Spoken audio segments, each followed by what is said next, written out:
Hola. Bueno, bienvenida, bienvenido. Tenemos hoy la corrección del examen de Psicología del Aprendizaje que hicisteis ayer, jueves, día 22 de mayo de 2025.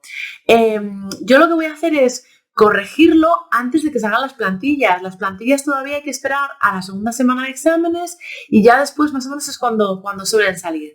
Y bueno, yo sé que a veces tenemos la incertidumbre si lo hemos hecho bien y especialmente dejo esta grabación para explicar por qué las correctas considero que son correctas, las incorrectas incorrectas y así te pueda servir de cara a la segunda semana porque me gusta ir pensando en posibles opciones, posibles preguntas, otras formas, ¿no? Que por qué una respuesta sería correcta preguntada de otra manera y así que un poco la explicación, ¿no? Los argumentos. Los puedes utilizar luego si tú quieres en algún momento pues reclamar alguna porque pues coincida o no, todo siempre lo vas a tener al ladito del vídeo, ¿vale? Siempre todas las actualizaciones una vez ya que se hagan las plantillas y lo más importante es que cuando uno quiere reclamar utilice argumentos, ¿vale? Lo digo porque a veces me han llegado información como de que únicamente se da mi nombre y yo doy estas correcciones porque doy clases de Psicología del Aprendizaje, fui alumna del grado también de Psicología de la UNED y bueno, ya llevo bastantes años dando clase y por eso hago estas correcciones, sirven muchísimo para ir repasando todo. Dicho esto, te agradezco mucho que si te son de utilidad, pues le puedas dar al vídeo a me gusta y lo puedas compartir para que otros compañeros pues también les sea útil. Y ahora vámonos, que nos vamos con el modelo, que el que tengo es el modelo B, ¿vale? Bien, vamos a ver, vamos por partes, porque aquí va a haber alguna pregunta que es aprendizaje siempre nos hace pensar. Bien, pues dicho, vamos con la primera. Voy a ir diciendo además de qué temas cada una. Dice, según Edward Tolman, ¿cómo se determina la conducta? Vale, ahí tenemos Tolman, ¿vale? Tolman dice que la asociación es estímulo, ¿vale? Estímulo. Bien. Luego, los reforzadores actúan directamente para establecer o fortalecer una conexión estímulo-respuesta. No, ¿vale? Este sería Hull. Que además es importante porque él habla del incentivo, es el que habla de que baja el impulso, de estas variables mediadoras, es lo que hacen fortalecer esta relación estímulo-respuesta, ¿vale? Así que esto sería Hull. Para esta no nos valdría, así que la A fuera. Vamos con la B. Dice, la conducta está determinada únicamente por los eventos ambientales y externos. Ya estamos viendo que no, él está hablando de variables, estamos hablando del Tolman, que me dio un momento a Julio, ¿vale? Entonces, claro, Tolman de lo que habla es que la conducta está determinada por eventos internos, como las expectativas, las demandas, que no son directamente observables. Efectivamente, esta sería la C y es el tema 1, ¿vale? Del tema 1. Vamos con la pregunta número 2. Dice, ¿qué principio sostiene que la realidad existe con independencia del conocimiento humano? ¿Vale? Entonces, vamos a ayudarnos de los nombres, aunque a veces pueden ser un poco contraintuitivos. Esto es verdad, a mí me pasa un poquito. Aquí, por ejemplo, tenemos el principio de legalidad, ¿vale? El principio de legalidad, dices, bueno. El principio ontológico de realismo, bien. El principio de inteligibilidad, ¿no? Claro, la realidad existe con independencia del conocimiento humano, realismo, ontológico. Esta, en terminología, cuadra muchísimo, ¿vale?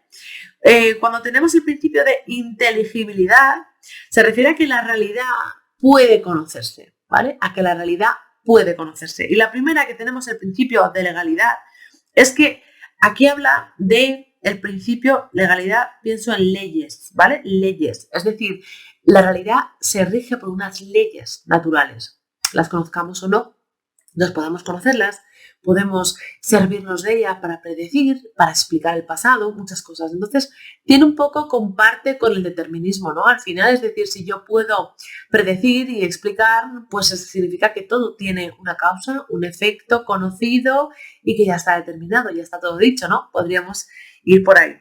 Bueno, pues esta sería el tema 1, ¿vale? Digo estas cosas para la segunda semana o para septiembre, por si preguntaran por alguna de las otras, ¿vale? Entonces, la legalidad de las leyes y esta que la realidad puede conocerse.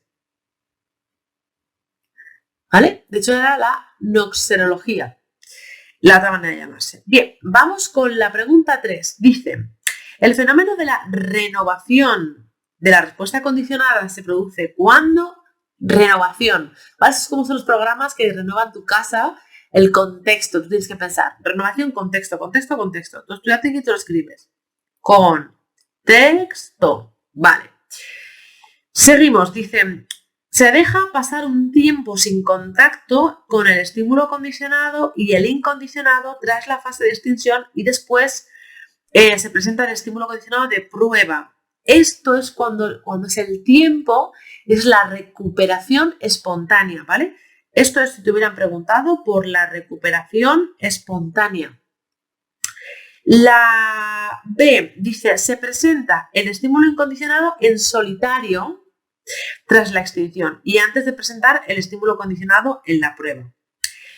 Aquí, cuando es el estímulo incondicionado, es el restablecimiento, ¿vale? Restablecimiento, está. Restablecimiento. Yo, lo del tiempo, ¿vale? Recuperar, restablecer el estímulo incondicionado en solitario. Y la C dice, se presenta el estímulo condicionado en la prueba en un contexto distinto al de la fase de extinción. ¿Ves? Contexto, contexto, contexto. Estímulo condicionado. Vamos a hacer un momento de qué se está hablando aquí. Mira, tenemos...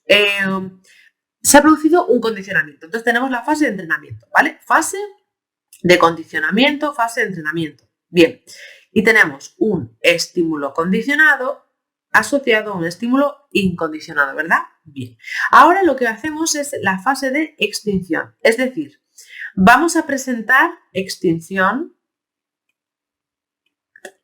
Presentamos al estímulo condicionado solo, sin el incondicionado. Entonces, claro, ¿qué respuestas obtenemos aquí? En esta primera fase, en el momento en el que yo presento el estímulo condicionado, ¿qué pasará? Que reaccionaré de igual manera a como reacciona ante el incondicionado, ¿verdad?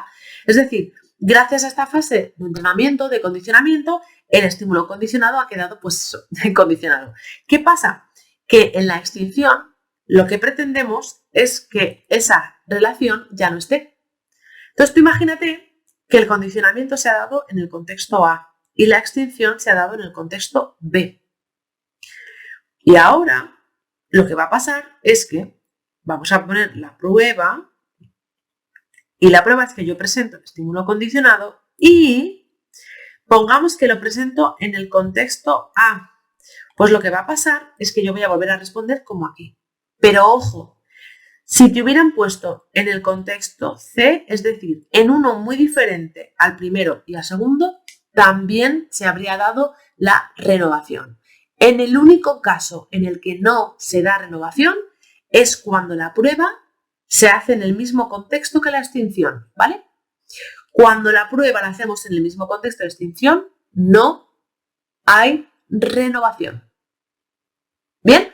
Cuando la prueba se hace en el contexto de la adquisición o en uno diferente a la extinción, sí se da la renovación. Importante, porque se ha visto que el primer aprendizaje que hacemos se generaliza más fácil a otros contextos, pero el aprendizaje de extinción ya vemos que es un aprendizaje que no borra el anterior, ¿vale? No lo borra, es uno nuevo, uno diferente.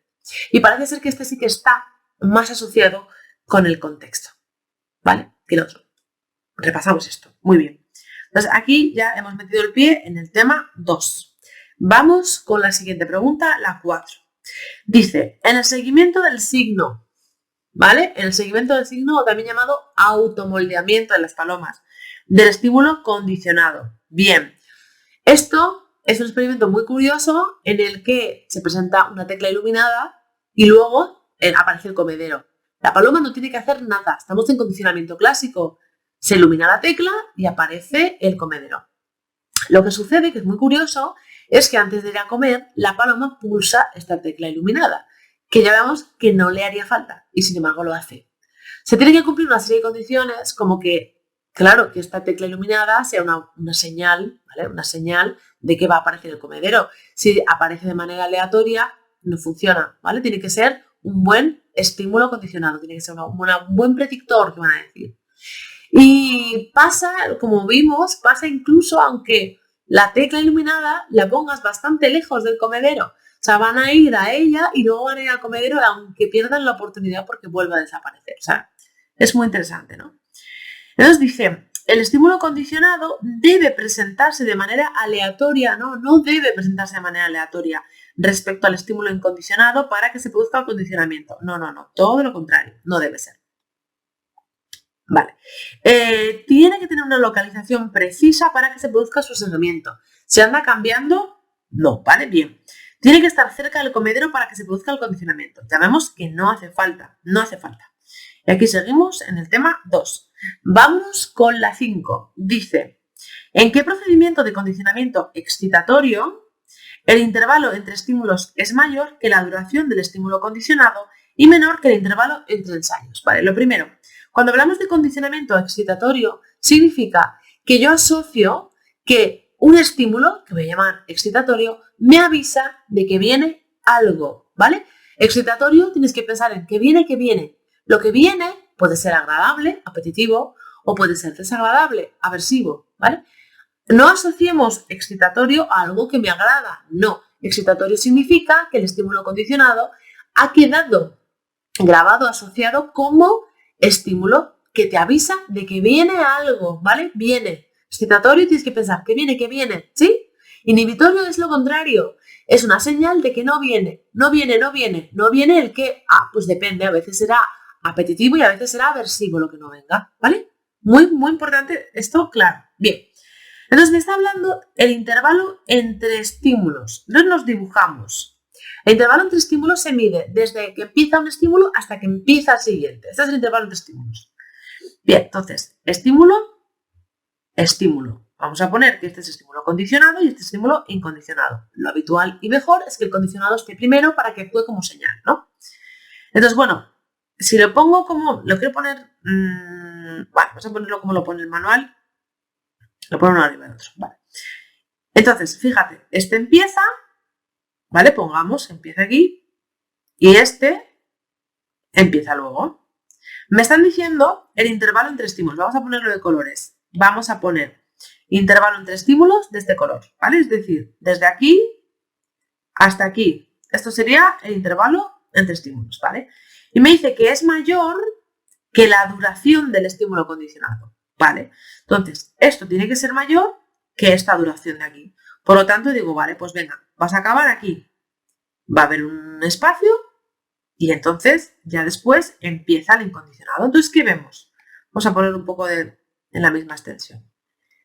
El tiempo que pasa desde que empieza este hasta que empieza este otro es más largo a el tiempo que pasa desde que empieza la extensión. ¿Lo ves?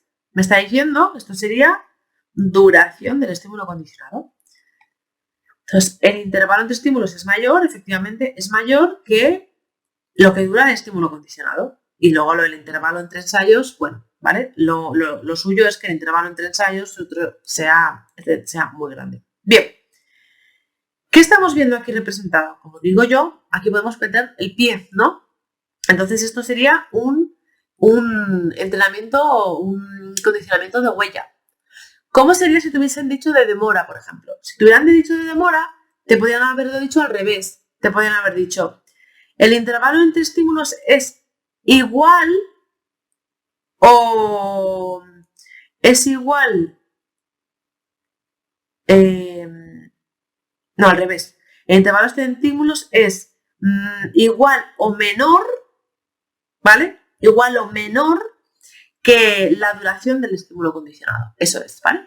Igual o menor que la duración del estímulo condicionado. Si te dicen eso, es cuando estamos hablando del condicionamiento de demora, ¿vale?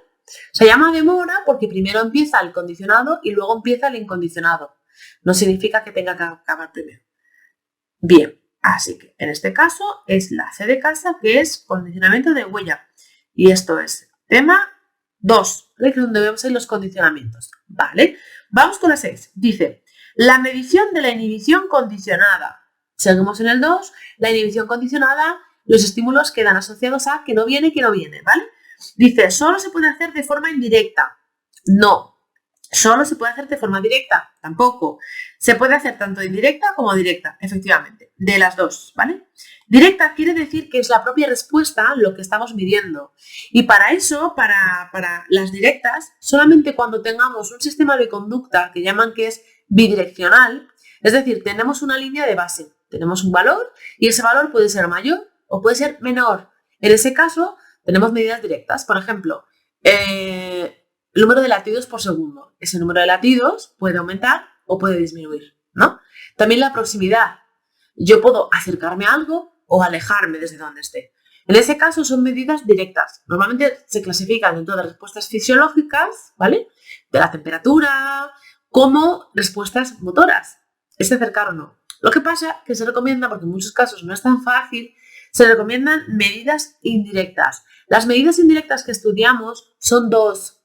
La prueba de sumación y el retraso en la adquisición. Se aconseja aplicar los dos, ¿vale? Esos dos son formas indirectas de medir la inhibición condicionada, de comprobar que realmente podemos llamar a eso inhibición condicionada, ¿vale? Bien, pues este es tema 2. Y seguimos. Tenemos la 7. Dice, ¿qué característica principal de un estímulo incondicionado se menciona como determinante para el condicionamiento pavloviano debido a su significado biológico? A ver, ¿qué característica principal del estímulo incondicionado, ¿vale? Se menciona como determinante, o sea, clave, porque tiene un alto significado biológico, ¿vale? Dices, bueno, pues a ver, la novedad, eso tendría sentido en el estímulo condicionado más bien, ¿no? Su capacidad para provocar una respuesta incondicionada por sí solo. Por eso lo llamamos estímulo incondicionado, ¿no? Que decimos que tendría que ser incondicional. Su intensidad siempre baja, dices, no, al revés, él por sí solo. Así que 7B. Y aquí ya nos metemos a hablar de los estímulos un poco más. Y ese es el tema 3. Seguimos con la 8. La 8 dice, el fenómeno por el cual la presentación repetida de un estímulo condicionado en ausencia del estímulo incondicionado, antes del condicionamiento, retrasa la adquisición de la asociación estímulo condicionado, estímulo incondicionado posterior. Se conoce como, vale, vamos a dibujar lo que me están diciendo. Voy a presentar repetidamente el estímulo condicionado solo, ¿vale? Estímulo condicionado solo. Ahora me dice que lo que voy a hacer, vamos a poner esto así. Lo siguiente es poner la adquisición posterior, ¿vale? Entonces yo voy a tener aquí este estímulo condicionado que lo voy a asociar con un incondicionado y lo que resulta es que en esta parte de aquí, yo voy a tener un retraso en la adquisición. Retraso. ¿Por qué? Bueno, porque resulta que parece que este es irrelevante, ¿no? Entonces esto es una preexposición. Me he preexpuesto al estímulo condicionado, efectivamente, que también se llama inhibición latente. Latente, pum, pum, pum, pum, como la C de corazón, pum, pum. Porque tenemos otro que es la preexposición al estímulo incondicionado. Si te hubieran dicho que en lugar de que inicialmente nos presenten el condicionado repetidas veces, te presentan el incondicionado, tendríamos la misma consecuencia, un retraso en la adquisición. Lo que pasa es que ahí se llamaría preexposición al estímulo incondicionado. Y ese no estudiamos que tenga otro nombre, ¿vale? Inhibición latente es del condicionado. Vale, perfecto. La habituación sucede que cuando yo presento en solitario el estímulo incondicionado varias veces, como veíamos en el tema 2, la habituación al ruido, al sonido, ¿verdad? La devaluación del estímulo incondicionado. Es decir, yo me habitúo y doy cada vez una respuesta incondicionada más bajita, ¿vale? Más bajita, no hay un retraso, sino que yo voy dando respuesta más baja. Y después el bloqueo. El bloqueo es un fenómeno de competición de claves. Entonces, ahí lo que tengo es, yo tengo un estímulo condicionado que lo voy a asociar a un estímulo incondicionado. ¿Qué pasa?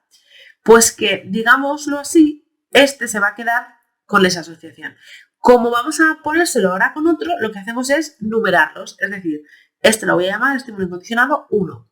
¿Qué pasa si yo presento el estímulo condicionado 1 junto con el estímulo condicionado 2? Es decir, estoy añadiendo uno nuevo, que además tenemos aquí con el estímulo incondicionado? Vale, pues lo que pasa es, ¿qué pasa cuando yo pongo solamente el nuevo? Claro, yo tengo aquí el anterior y, vale, vamos a ponerle este otro color.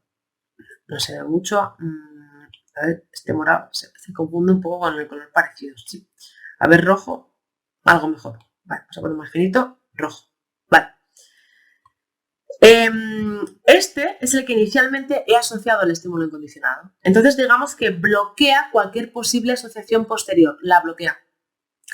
Cuando yo presento el nuevo, no pasa nada. ¿Por qué? Porque este ha bloqueado esta asociación. ¿Vale? Esto es bloqueo y es un fenómeno de competición de claves. Bueno, pues aquí estamos en el tema 3.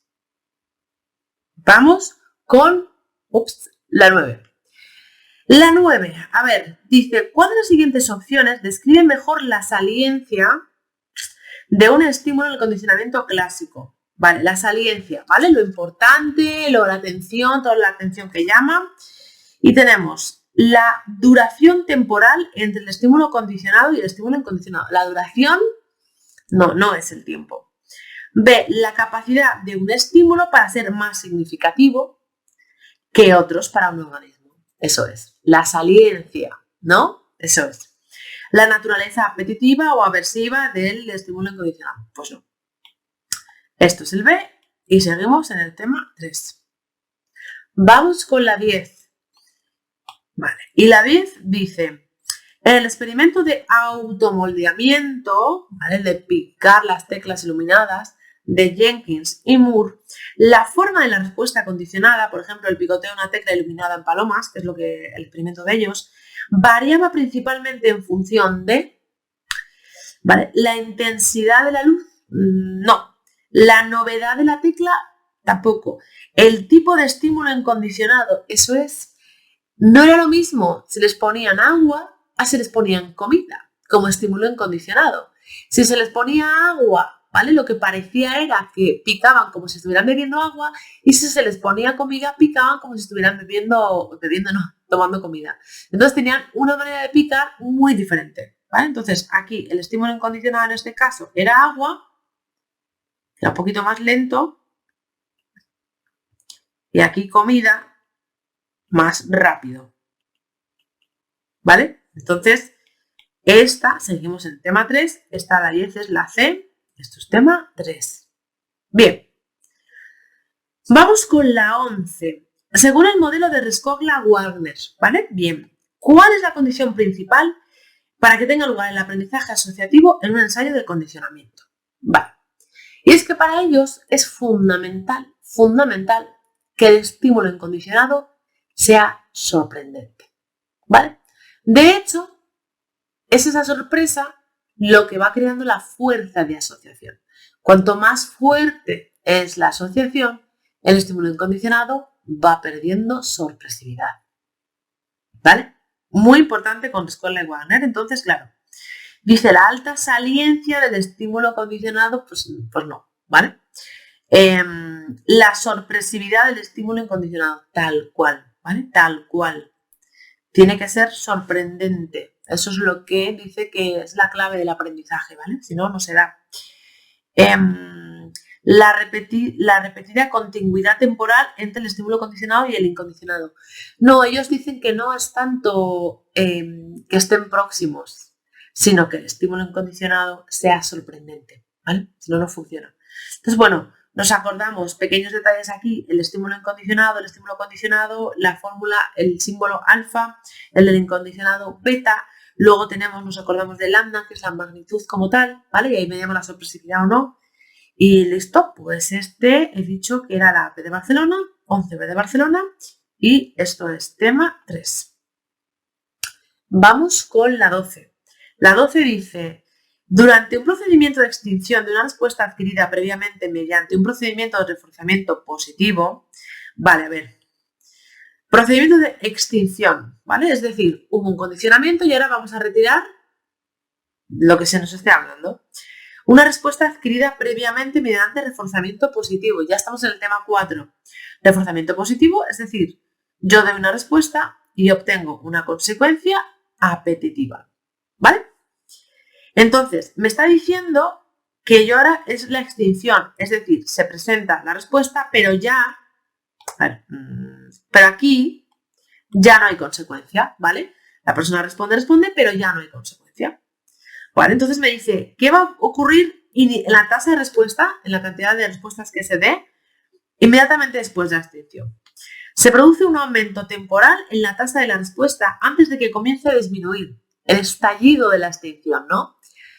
El ejemplo que ponen de la moneda en una máquina se ve muy bien. Echamos la moneda, normalmente cuando pones la moneda pulsas el botón y te da tu bebida o lo que sea, y el día que no sucede, pues le damos más golpes, ¿no? O sea, somos un poco, nos aceleramos, ¿no? Y nos pasa un poquito, si algo no funciona tendemos a darle más veces, ¿no? Y ya luego cuando vemos que no, pues chao. Además de eso, hay que recordar que hay un aumento de la variabilidad de respuesta. Es decir, tú inicialmente le das con el dedo, ya luego le das con tal, ya luego mueves la máquina, ¿vale? Ya el tipo de respuesta pues es un poco variada cuando nos enfrentamos inicialmente a la extinción de un reforzamiento positivo.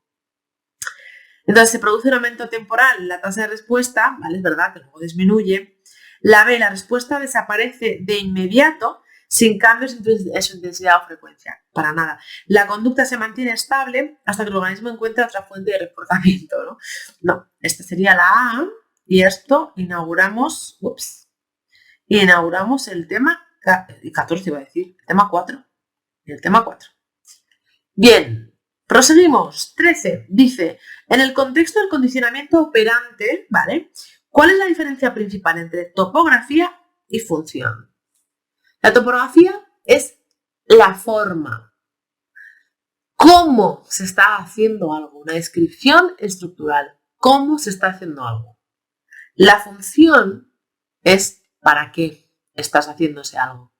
Entonces tendremos conductas que tengan la misma estructura, que tengan la misma forma, la misma topografía y sin embargo tengan funciones diferentes. Y al revés. Tendremos conductas que tengan formas diferentes, que sean topográficamente diferentes y sin embargo tengan la misma función. ¿Vale? Entonces aquí está muy bien, el análisis funcional de la conducta está muy bien. Bien, pues ¿cuál es la diferencia principal? Topografía. Entonces a la topografía nos vamos a poner forma, estructura, ¿vale? Dice, la topografía se refiere al efecto de la respuesta, al efecto, mientras que la función se refiere a la forma. No. La B, la topografía se refiere a la forma específica en que se ejecuta una respuesta, mientras que la función se refiere al efecto o resultado que tiene esa respuesta. Es decir, si la función de una respuesta es quitarme el frío, tengo frío, ¿no? Quiero entrar en calor, pues lo puedo conseguir poniéndome ropa calentita, poniéndome una manta, encendiendo el fuego, la chimenea. Como vemos, son respuestas que topográficamente son diferentes. Cada una tiene su forma, su estructura. La función es la misma, ¿vale? La función es la misma, que es quitarme el frío de encima. Bien, la B, perfecto. Vamos con la C. ¿La topografía y la función son sinónimos en el contexto del condicionamiento operante? No. 9, 7, esto 7. Yo en los números. El tema 4, seguimos ahí. Vamos con el siguiente, que es la pregunta 14, que dice, en los experimentos para investigar el fenómeno del contraste conductual positivo y negativo, vale, esto es muy interesante, el efecto Crespi es muy interesante, porque teníamos unos ratones a las que se les daban, en función de las vueltas que daban, ¿no? Se les daba una recompensa. Es muy interesante, ¿por qué? Porque la recompensa podía ser 2 o podría ser 22 bolitas de comida. Claro, ¿qué prefiere todo el mundo? Pues las 22 bolitas de comida. Por eso, cuando inicialmente le empezábamos dando 2 y luego se les daba 22, a esto le llamaban contraste conductual positivo. Es decir, hay una diferencia porque yo he pasado de 2 a 22 y lo que va a pasar es que estas ratas van a correr muchísimo más de lo que lo hicieron inicialmente. Cuando es negativo significa lo contrario, es decir, se les dio inicialmente 22 y luego se les pasó a dar 2. Entonces, claro, dices, vale, es negativo, estas lo van a hacer peor. Pero es que, y esto es interesante, para mí la parte interesante es esta. Aquellas ratas que inicialmente empezaron en 22 y se les siguió dando 22, estas que dicen, joder, siempre han recibido mucho, corren más, o sea, estas corrían más. El contraste, el hecho de ir de menos a más, hizo que estas corrieran mucho más que las que siempre habían recibido 22. Sin embargo, pasó lo contrario con estos, es decir, quienes habían recibido siempre 2, ¿vale? Corrían más que estos, es decir, pasar de 22 a 2 hizo que corrieran menos incluso que los que siempre habían tenido 2, ¿vale? Muy interesante el contraste. Entonces, tenemos el positivo y el negativo. ¿Cómo se ve afectada la conducta en los grupos experimentales? Vale. En el contraste positivo, la conducta disminuye. No, disminuye no, aumenta, nada. B, en el contraste positivo, la conducta aumenta y en el negativo disminuye, efectivamente. En ambos, nada. No, muy bien. La 14, la B de Barcelona. Y esto, que es pitatata, esto seguimos en el 4. Bien, vamos con la 15. Dice, ¿qué ocurre con las respuestas y las consecuencias programadas en el caso de los procedimientos de reforzamiento negativo y el castigo positivo? Vale, vamos a dibujárnoslo. Cuando tú veas, yo cada vez que veo reforzamiento, yo cojo y me pongo, vale, significa que voy a darle a la respuesta más. Si me dice negativo, quiere decir que si yo lo hago, dejo de tener una consecuencia, ¿vale? Claro, una consecuencia que desaparece y a mí me provoca un aumento de respuesta, ¿qué significa? Que esta consecuencia es una consecuencia a ver si va. Tenemos aquí escape o evitación. Yo hago algo y evito o escapo de algo desagradable. Ya tenemos lo primero. Vamos ahora con el siguiente, castigo positivo. ¿Castigo qué significa? Que la respuesta quiero que la hagas menos, ¿vale? Positivo habla de la relación entre respuesta y conducta, entonces si hago esto, obtengo esto. ¿Esa consecuencia cómo va a ser? Dices, vale, si yo lo que quiero es que la respuesta sea menor, la consecuencia va a ser aversiva. Claro. Entonces, a menor, o sea, si yo tengo algo que no me agrada, pues esto va a hacer que yo tenga cada vez menos esa respuesta. Este es lo ideal, ¿no? Así vemos que es un castigo. Bien. Bueno, pues a ver, tenemos, dice, ¿qué ocurre con las respuestas y consecuencias? ¿Vale? Dice, en ambos casos la respuesta da lugar a la presentación de una consecuencia. Aquí la respuesta no da lugar, la elimina. Así que esta no es correcta. La B, en ambos casos la respuesta impide la presentación de una consecuencia. No, esto es solamente en este, no en este. C, en el reforzamiento negativo la respuesta impide la consecuencia, efectivamente. Y en el castigo positivo la respuesta da lugar a la presentación de una consecuencia. Muy bien. Muy bien. 15, C de casa, tema 4. Vamos con la 16. Y la 16 dice, si se toma la extensión de la ley generalizada de la igualación que se reproduce más abajo, la elección impulsiva se reflejaría por un valor sensibilidad a la frecuencia, impulsividad. La impulsividad en oposición a la conducta autocontrolada. ¿Cuándo somos autocontrolados? Cuando esperamos por un premio mayor. ¿Cuándo somos impulsivos? Cuando no podemos esperar y eso hace que elijamos un premio menor. ¿Qué estamos viendo? Que la impulsividad, lo que le prima, lo que le gusta más, es la frecuencia. Es decir, lo pronto, cuanto antes mejor, cuanto antes mejor, ¿sí? Entonces, esto representa, fíjate, esto es la frecuencia y esto es la magnitud, la cantidad. Cuando tenemos esta exponencial, lo que nos vienen a decir, que es lo que van a puntualizar, por eso te habla de la ley generalizada, la extensión, es que si tú eres muy sensible a la frecuencia, esto te va a tirar mucho más. Si tú eres muy sensible a la magnitud, vas a preferir esperar. Entonces, aquí tendremos una conducta autocontrolada. Y si yo soy más sensible, ¿vale?, a la frecuencia, tendré una conducta impulsiva. Entonces, no es que el valor deba ser 0 o deba ser 1, sino estamos comparando uno con otro. O sea, la conducta impulsiva y autocontrolada, el requisito es que comparamos dos cuestiones, el tiempo y el cuánto, ¿vale? ¿Cuándo y cuánto? Están esas dos variables. Cuando mayor, o sea, mientras la sensibilidad a la frecuencia sea mayor que a la magnitud, tendremos una conducta impulsiva. Lo prefiero antes a más, ¿vale? Eso es lo que significa. Y esto, seguimos en el tema, no, ya estaba en la ley de igualación y es cuando la gráfica está el tal, estamos en el 5, ¿vale? Estamos en el tema 5. Bien, vamos con la 17. La 17 dice, ¿en cuál de los siguientes programas de reforzamiento se generará una tasa constante y más alta de respuesta? Vale, esta vamos a hacer bisturí de lo que nos están preguntando. Tasa constante y más alta, ¿vale? Tenemos que comparar la más alta y constante. ¿Qué es una tasa de respuesta? Número de veces que le damos a la palanca a lo que se nos esté poniendo, ¿verdad? Bien.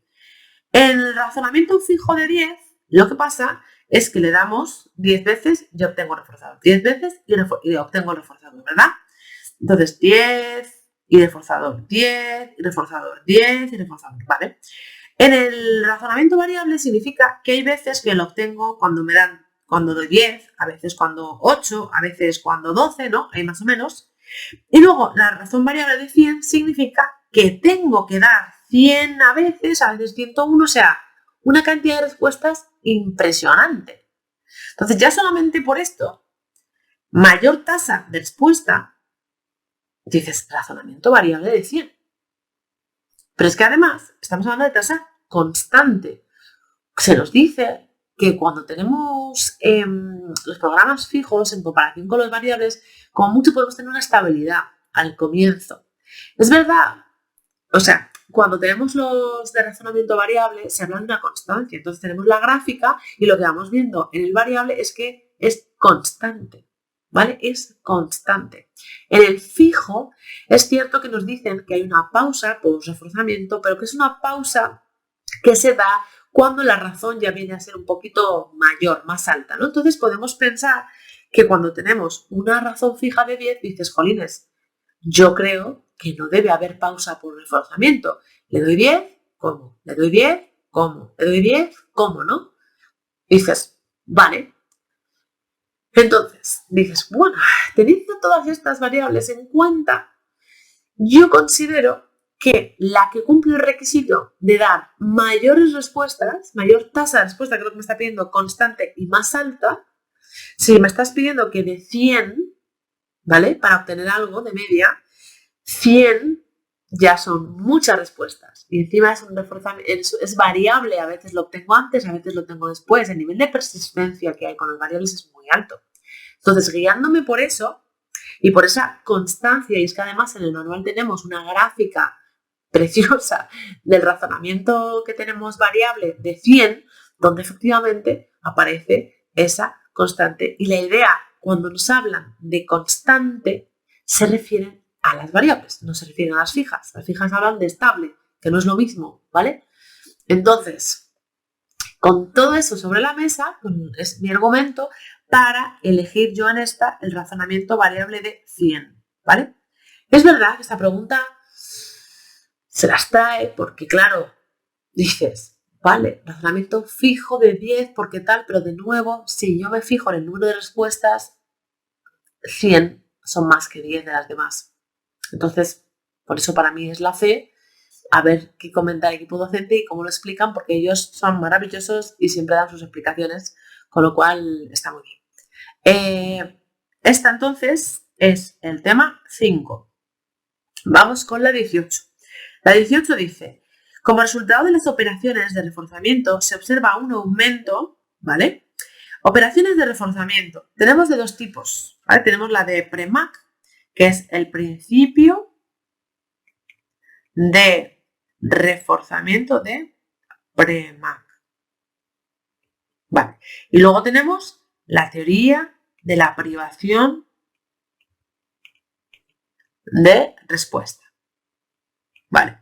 Muy importante, repaso esto, ¿vale? Muy importante. A ver, cuando tenemos el principio, ¿vale? De reforzamiento de Premack, él lo que dice es que tienen que cumplirse dos condiciones. Dos condiciones. Yo tengo dos actividades, dos conductas. Una de ellas debe de ser favorita, debe ocurrir con mayor probabilidad en línea de base. O sea, si yo te doy acceso libre a dos acciones, tú vas a preferir una por encima de la otra. Esa es la única que va a poder reforzar a la otra.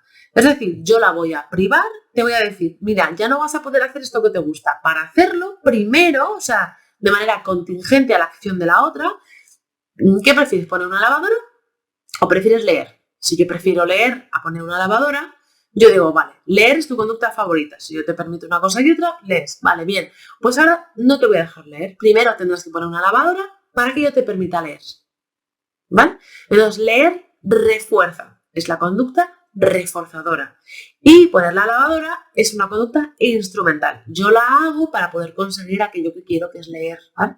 Entonces, según Premack, tienen que cumplirse estas dos condiciones, que sea favorita y que la privemos.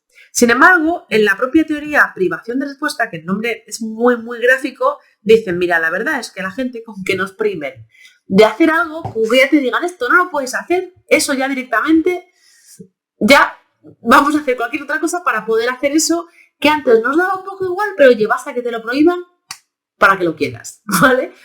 Esa es un poco la diferencia entre uno y otro. Pero bueno, nos están hablando en general las operaciones de reforzamiento y dice, se observa un aumento. ¿Qué es lo que vamos a hacer más? La conducta reforzadora. No. La que refuerza la voy a hacer menos porque te la estoy restringiendo. Digo, no. Solo vas a poder leer mientras, con lo cual, la reforzadora la voy a hacer menos. La reforzada la voy a hacer más. ¿Vale? La instrumental, te lo podrían haber dicho así también, la instrumental es la que voy a hacer más. Tanto la reforzada como tal, no. ¿Vale? Es la reforzada. Y esto seguimos en el tema 5. Bien. 19. Aquí. Dice, en un programa concurrente, es decir, a la vez, yo tengo disponibles a la vez estos dos programas. Razón variable e intervalo variable, ¿vale? La estrategia de optimización consistiría, ¿vale? No perder ninguna de las refuerzos en ninguna de las dos opciones, consistiría en responder, vale, aquí tengo que poner o más o menos o parecido. Tengo que responder más al razonamiento variable que al intervalo, menos o parecido. Bueno, yo tengo en una un razón variable, es decir, más o menos, cada ciertas veces que le doy, obtengo. Y en la otra, solo tengo que esperar cierto tiempo. Entonces, ¿qué es lo que hago? En la de razón estoy un ratito y a la de intervalo voy de vez en cuando para comprobar si el tiempo ha pasado. Entonces, ¿dónde tengo que responder? En la razón variable tengo que responder más que en el de intervalo. ¿Vale? Porque depende de manera directa de mi conducta. Entonces, y esto es tema 5. Vale, por si acaso para otras semanas. Si te hubieran puesto razonamiento variable en los dos o razonamiento fijo en los dos, tendríamos que elegir, ¿vale? La estrategia de optimización sería responder exclusivamente en la alternativa que tuviera menos tasa de razón, ¿vale? Es decir, si yo tengo, por ejemplo, razón variable de 20 y en otra tengo razón variable de 10, la optimización, ojo aquí, sería centrarme exclusivamente en esta, no dar ninguna al otro. Y esto lo llamamos maximización, ¿vale? Yo me centro en este porque, claro, no voy a perder nada, ¿sí? Cuando tenemos dos de razón, me centro exclusivamente en lo que me pide menos respuestas. Vale.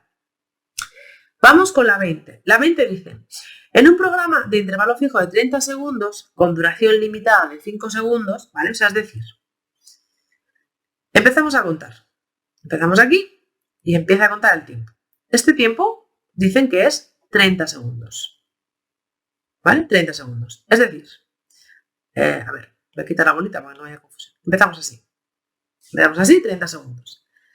Bueno, indica que hay que esperar, o sea, cualquier cosa que tú le des aquí no va a pasar nada.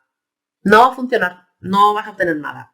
Vas a obtener a partir de los 30 segundos. Pero nos dicen que hay una duración limitada de 5 segundos. Es decir, una vez que pasan 30 segundos, tú ya le puedes dar a la palanca. Si das a la palanca, obtienes una bolita. ¿Podríamos hacerlo de manera infinita? En principio sí, yo puedo esperar 30 segundos, 8.000, 5 días. Lo que pasa es que dicen, mira, para que no andes esperando te pongo un límite de 5 segundos. Entonces, significa que yo dispongo de 5 segundos más para responder. En este espacio de tiempo, en estos 5 segundos, puedo responder como me dé la gana. En ese momento obtendré el reforzador. ¿Qué pasa si sucede que ya se pasa de los 5 segundos? ¿Por qué no? Te hemos dado una ventana de 5 segundos. ¿Vale? Teniendo esto en cuenta y ahí dibujado, vamos a ver. Dice, para que la respuesta sea reforzada, se tiene que responder exactamente a los 30 segundos y durante 5 segundos se estaría administrando el reforzador. Eso supongo que les encantaría, ¿no? Algunas cuantas de ellas, pero no. No, es que tienes ese tiempo para responder, se te da el que te corresponda. B, se puede adelantar el reforzador 5 segundos antes de cumplirse los 30 segundos. Pues no, la verdad que no. Y luego C, se puede reforzar la respuesta hasta 5 segundos después de haber cumplido los 30 segundos del intervalo fijo. Eso es. Desde este momento hasta en este espacio se puede reforzar mientras le des a la palanca, ¿vale? Así que tenemos la 20 y esto, estamos en el tema 5. Vale, nos vamos a la pregunta 21, ¿vale? La pregunta 21 y nos dice, según la hipótesis de privación de respuesta, esta ya no va a ser la de Premack, ¿vale? Entonces dice, según la hipótesis de privación de respuesta, si se restringe una actividad poco probable, esta podría funcionar como un reforzador eficaz, ¿vale? Se restringe una poco probable. ¿Qué he explicado sobre la privación de respuesta? Que ellos decían que nos da igual si la tasa es poco probable, si no, podría funcionar. Mientras yo la restrinja, puede ser. Sí. Vamos con la B. Dice, restringir una actividad poco probable nunca podría funcionar como un reforzador eficaz. Eso se hubiese dicho si estuviéramos hablando de la de Premack, ¿vale? Si estuviéramos hablando de la de Premack. Tasa de reforzamiento diferencial. Pero no es así. No es así. No es así. Estamos hablando de la privación. Entonces, el nombre ya te dice con que prives suficiente. Entonces, la B sería si hubiéramos hablado de la de Premack. La C, una actividad de baja probabilidad, por definición, no se puede restringir. No es cierto. ¿Vale? Según esta hipótesis. Según esta hipótesis. Vale, esto seguimos en el tema 5. 21. Vamos con la 22. Dice, el efecto de la experiencia previa de aprendizaje de discriminaciones operantes respecto a la velocidad de adquisición de nuevas discriminaciones se vuelve, ¿vale? O sea, la capacidad de diferenciar, que teníamos que entrar en unos túneles y teníamos un fondo, ¿no? Con unas rayas, negro, todo esto, el hecho de practicar con pruebas, de aprender a diferenciar, eso es discriminar, aprender a diferenciar, nos ayuda para posteriores tareas de discriminación, incluso aunque sean muy diferentes a la original, ¿vale? Incluso en ese caso. Entonces, las discriminaciones suelen ser de mejora general. Dicen de aumento solo si la tarea nueva es más sencilla que las anteriores, no necesariamente.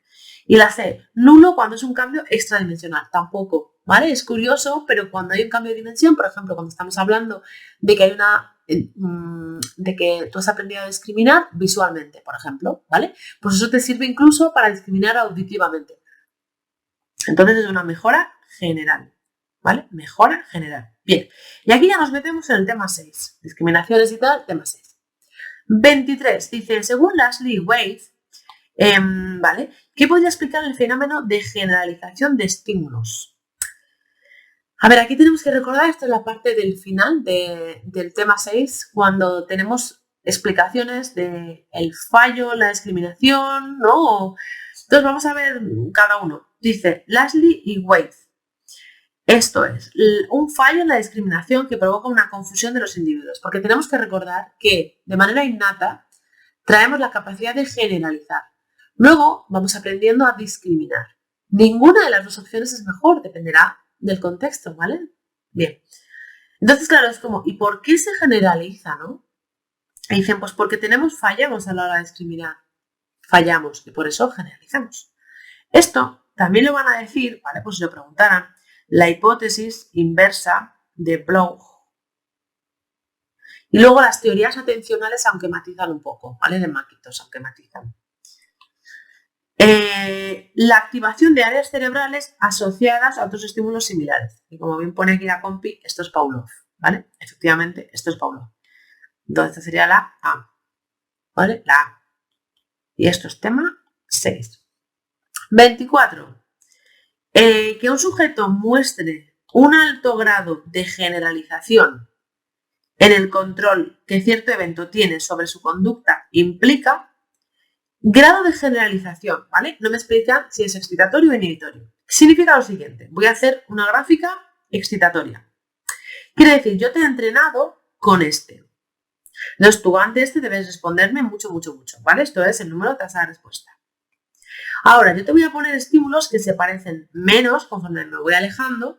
Entonces, lo ideal sería que sea muy puntiaguda, es decir, conforme más se acerca a lo que has entrenado, respondes más. Cuando las características van siendo diferentes, respondes menos y respondes menos.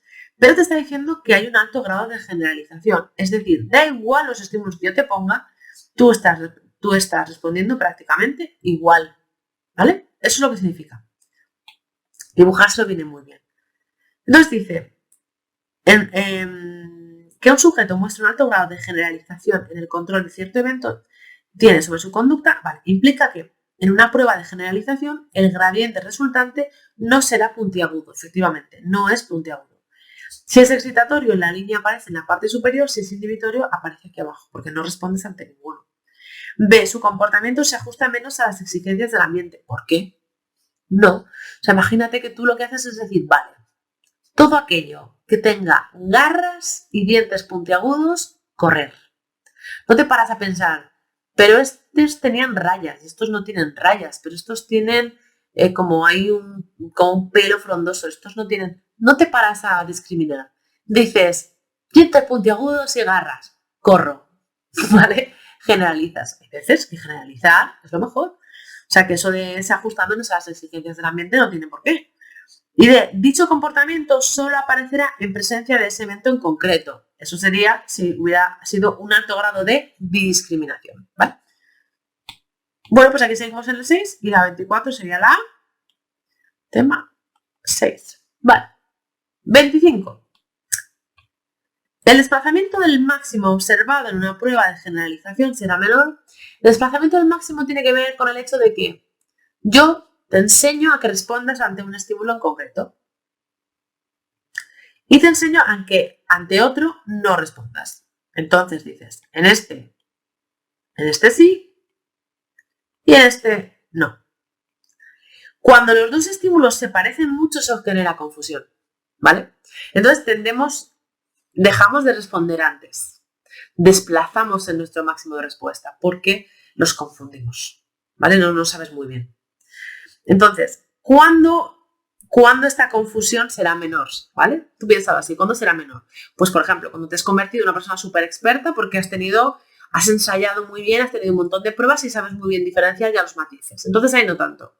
Y luego también, que es lo que justo nos van a decir aquí, el entrenamiento previo ha sido mediante discriminación sin errores, ¿no? Que esto es que es imposible equivocarse. Cada vez va siendo más gradual la presentación. Entonces, efectivamente, en ese caso y en el caso de que la prueba sea mayor, es cuando habrá menor o ningún desplazamiento del máximo. La B dice, cuanto menor sea la discriminación, es decir, cuanto menos diferencias entre el excitatorio y el inhibitorio. Claro, tú piensas que esto es al revés. Cuanto más parecidos me sean, diré, ostras, ¿vale? Ostras, ¿sí? Y dice, cuanto más corta sea la fase de prueba, al revés. Cuanto más larga sea la fase de prueba es cuando será menor. Entonces, la única correcta aquí es la 25A. Y esto es el tema 6. 26. Dice, señala la opción que describe características de la conducta operante, ¿vale? Dice, es automática y no depende de estímulos antecedentes. Hombre, esto de que es automática no. Automática sería estímulo-respuesta. Eso sería para el condicionamiento clásico. Sucede, pasa, ¿vale? Estímulo incondicionado, respuesta incondicionada. Pero aquí no. Depende de múltiples factores y su predisposición es probabilística. Es más probable o menos probable, ¿vale? Exacto. Está controlada únicamente por estímulos incondicionados. Eso sería el condicionamiento clásico, además tampoco sería así, no sería solo el condicionamiento clásico por incondicionados, sino también por condicionados. Bueno, pues entonces esta, hemos dicho que es la 26, la B de Barcelona, y esto seguimos con el tema 6. 27. ¿Cuál de los siguientes programas de castigo ha demostrado ser más efectivo? ¿Vale? Castigo, es decir, vamos a poner, si yo hago, el castigo lo que busca es que bajar la respuesta, ¿verdad? Bien, si yo hago, te voy a dar, es el castigo como tal, se le llama el castigo positivo. Entonces, vas a obtener una consecuencia. ¿De qué naturaleza es esta consecuencia? Dices, hombre, tiene que ser una consecuencia aversiva para que tú dejes de hacer esto. Vale, perfecto. Pues digo, venga, vamos a hacer a ver si va, ¿vale? Aversiva. Que no sé si se ve bien el color, vamos a ponerlo azul para que se vea bien. Sí, mejor sí. Vale, esto es lo que sucede. Lo ideal es que conforme tú hagas una conducta y recibas una consecuencia desagradable, pues tu conducta deje de darse, ¿vale? Ese es el castigo. Bien. Me dice, ¿cuándo es más efectivo? Cuando es de intervalo variable, es decir, que depende del tiempo, a veces sí, a veces no, ¿no? Cuando nos salimos con la nuestra, luego es difícil conseguir que nos castiguen. Razón variable. Significa que algunas de las veces que te pasas el límite de velocidad te cazan y otras no. Es más complicado que dejamos de hacerlo. Pero ¿qué pasa? La razón fija 1. La haces, te pillan. La haces, te pillan. La haces, te pillan. ¿Vale? Ese es el más efectivo. De todos estos, es el más efectivo. Así es. La razón fija de 1. Y ya nos metemos en el tema 7. ¿Vale? 28 dice, ¿cómo se clasifican los procedimientos de condicionamiento operante según su efecto sobre la conducta? ¿Vale? Según el efecto sobre la conducta. Fíjate que lo estoy dibujando yo todo el rato. Te estoy diciendo, esto será una conducta más baja, una conducta más alta. ¿Cómo estamos llamando a eso? A eso estamos llamando reforzamiento o castigo. ¿Vale? Eso estamos llamando 28A, reforzamiento o castigo. Apetitivo, aversivo o apetitivo es el tipo de consecuencia. ¿Vale? Esto es la naturaleza de la consecuencia. ¿Vale? Y cuando te dicen positivo o negativo, estamos hablando de la relación que hay entre respuesta y consecuencia. Es decir, aquí hay una relación positiva. Si sucede una, sucede la otra. Si no sucede la una, no sucede la otra.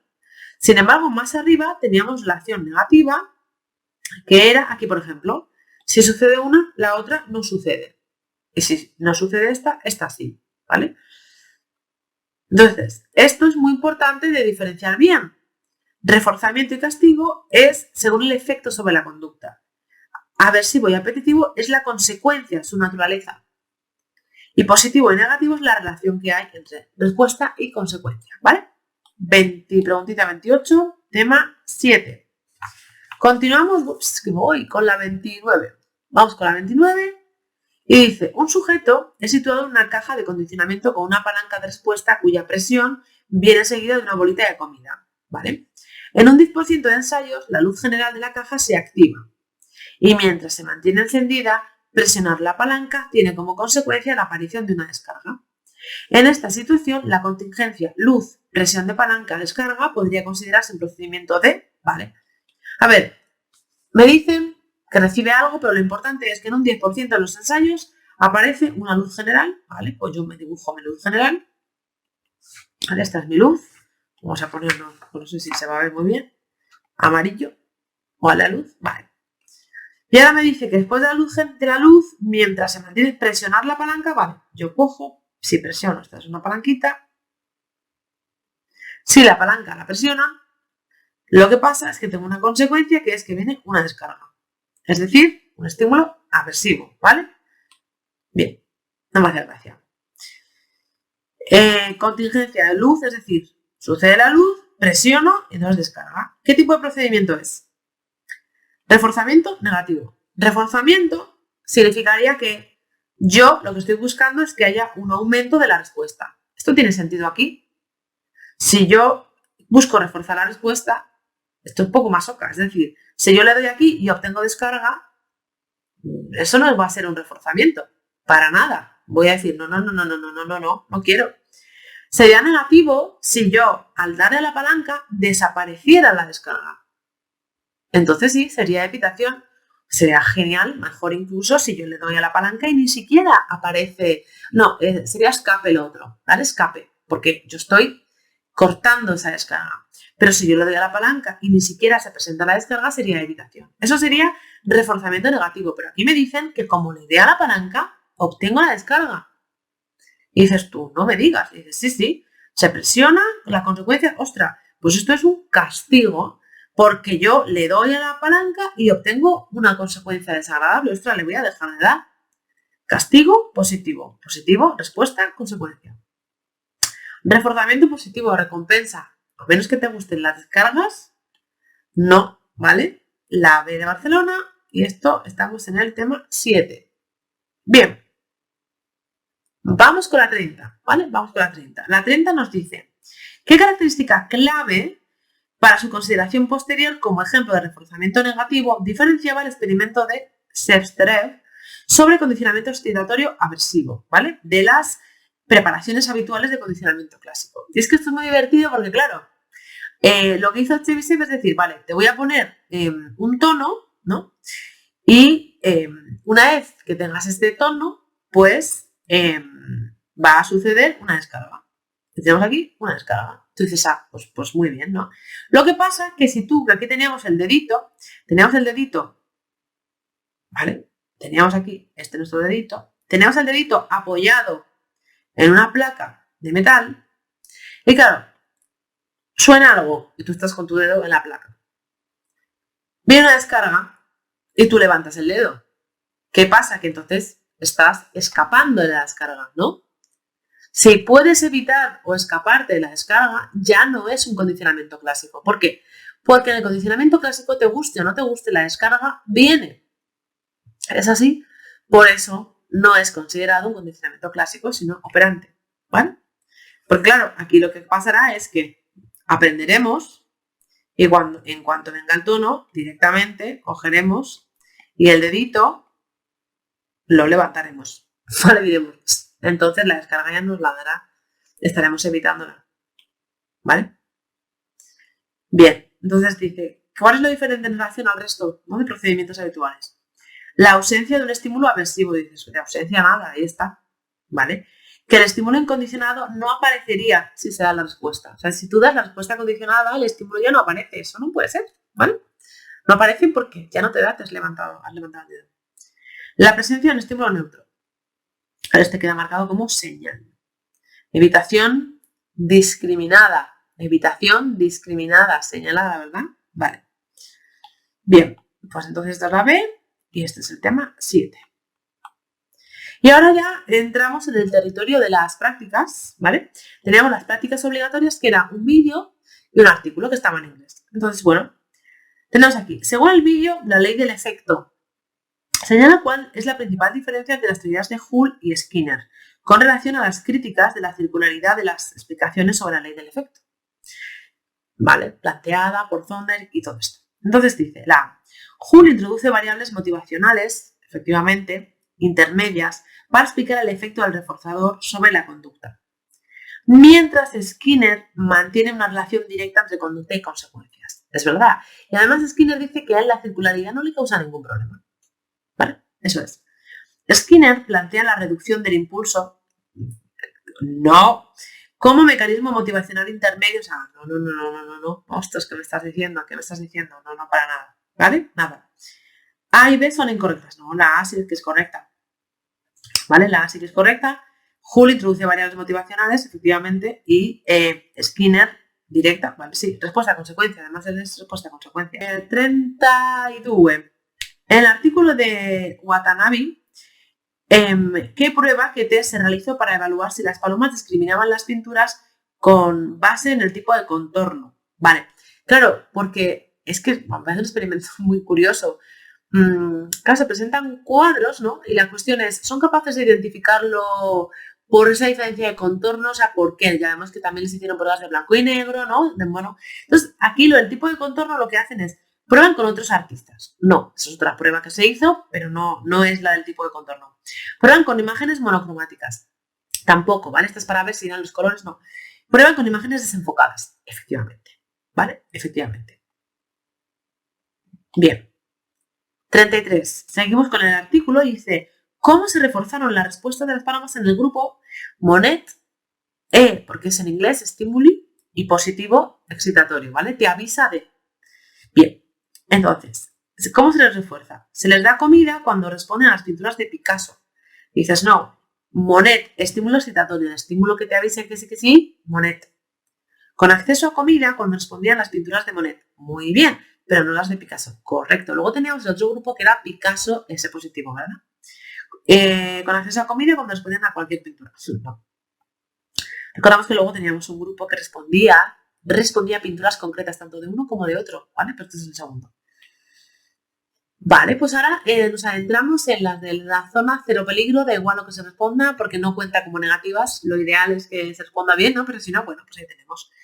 La voluntaria, y tenemos aquí el artículo de Jiménez y compañía de la actividad formativa complementaria, vale. ¿Cuál de las siguientes definiciones de atención se ajusta mejor a la utilizada por los autores? A ver, control de estímulo en el que se establece una relación entre un componente de un estímulo compuesto y la conducta del organismo que responde a ese componente. Esto es exactamente lo que hacen en este experimento. Y es que además el equipo docente este año ha hecho algo para mí muy interesante, pero claro, como yo voy dando la asignatura curso tras curso, esta es la definición de Skinner que el año pasado se hizo un estudio que es al que hacen de referencia aquí, o sea, no se hizo el estudio el año pasado, sino que utilizaron el artículo de Reynolds precisamente para lo mismo, ¿vale?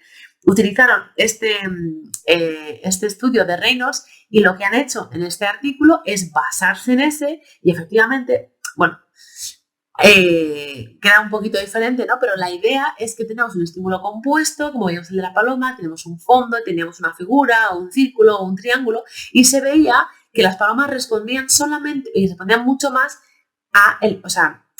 mucho más al elemento que había sido compuesto, sus elementos separados, es decir, si teníamos un fondo rojo y un triángulo, pues respondían más al fondo rojo y al triángulo que al círculo y al fondo verde, ¿no? Es decir, eran los elementos a nivel individual los que controlaban la conducta. Por eso, en este van a utilizar de base ese tipo de experimentos que se han hecho sobre todo con animales y van a decir, oye, vamos a aplicarlos al ser humano, ¿no? Y aprovecharon para hacer todas estas prácticas a través de test online y todo esto, ¿verdad?